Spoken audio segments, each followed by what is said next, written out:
1971ஆம் ஆண்டு royal mint England அரச நாணய அச்சகத்தில் வடிவமைக்கப்பட்டு தசம நாணய முறையில் உருவான 2 நியூ பென்ஸ் முதல் தலைமுறை நாணயமாகும்.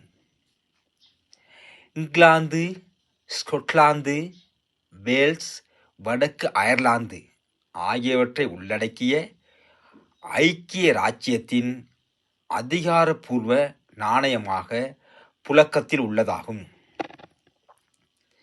செம்பு கலவையுடன் 7.12 கிராம் நிறை கொண்டதும் 25.9 மில்லிமீட்டர் விட்டம் கொண்டதும் மென்மையான விளிம்பும் வட்ட வடிவமும் கொண்ட மிக சிறப்பான நாணயமாகும்.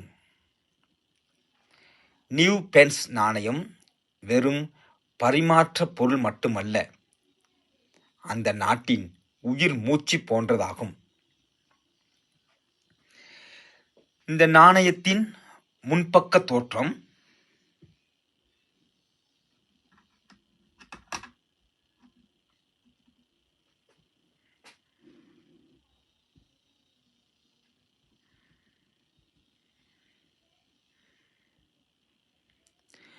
பிரித்தானிய அரச குடும்பத்தின் 2ஆம் எலிசபெத் ராணியின் வலப்பக்க முக உருவமாகும்.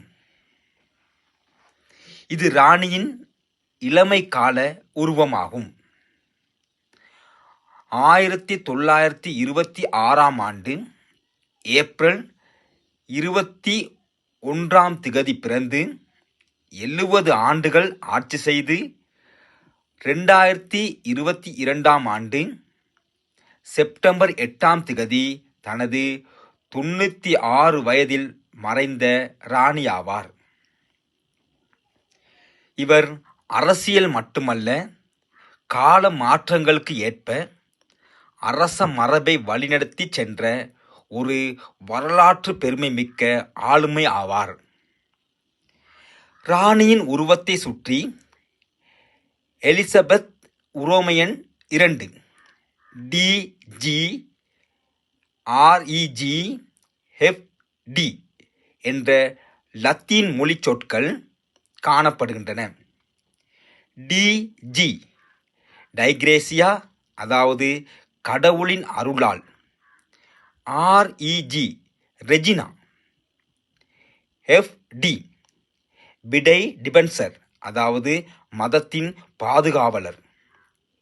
இதன் பொருள் கடவுளின் அருளால் ஆளும் மதத்தின் பாதுகாவலரான 2ஆம் எலிசபெத் ராணி என்பதை குறிக்கிறது. முன்பக்க ராணியின் உருவத்தை ஆர்னல்ட் மிஷின் என்பவர் வடிவமைத்துள்ளார்.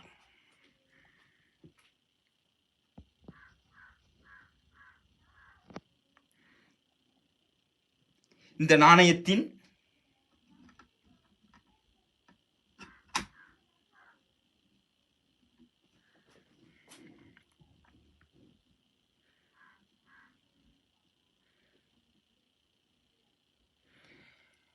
மறுபக்கத்தை அவதானிப்போமானால், வேல்ஸ் இளவரசரின் சின்னமான 3 இறகுகள் அழகாக பொறிக்கப்பட்டுள்ளன.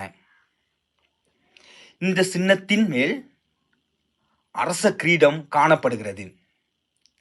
இது வேல்ஸ் இளவரசரின் அதிகார சின்னமாகும்.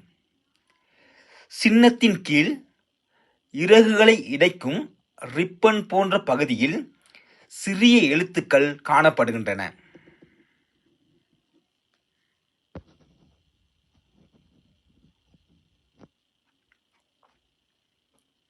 இந்த எழுத்துக்கள் ஜெர்மன் மொழியில் அமைந்தவையாகும். இதில் ICH என்பது நான், DIEN என்பது சேவை செய்கிறேன். இது பல நூற்றாண்டுகளாக அரச மரபு சொற்றொடராக பயன்படுத்தப்படுவதும் அரச குடும்பத்தின் கடமை உணர்வையும் பணிவையும், அதாவது அதிகாரம் மக்களுக்கான சேவைக்கே என்ற கருத்தை கூறுகிறது. ஒவ்வொரு நாணயமும் ஏதோ ஒரு வரலாற்றுடன் வாழ்ந்து கொண்டுதான் இருக்கின்றன. இந்த நியூ பென்ஸ் 2 பிரித்தானிய அரச மரபு, சேவை மனப்பான்மை மற்றும் வரலாறு ஆகியவற்றை பிரதிபலிக்கும் ஒரு சின்னம் என்பதில் மாற்று கருத்து இல்லை என கூறி, மீண்டும் ஒரு நாணய தகவலுடன் யூடியூப் வாயிலாக சந்திப்பதில் மகிழ்ச்சியுடனும் நன்றியுடனும் கைகூப்பி விடைபெற்றுக் கொள்கின்றேன்.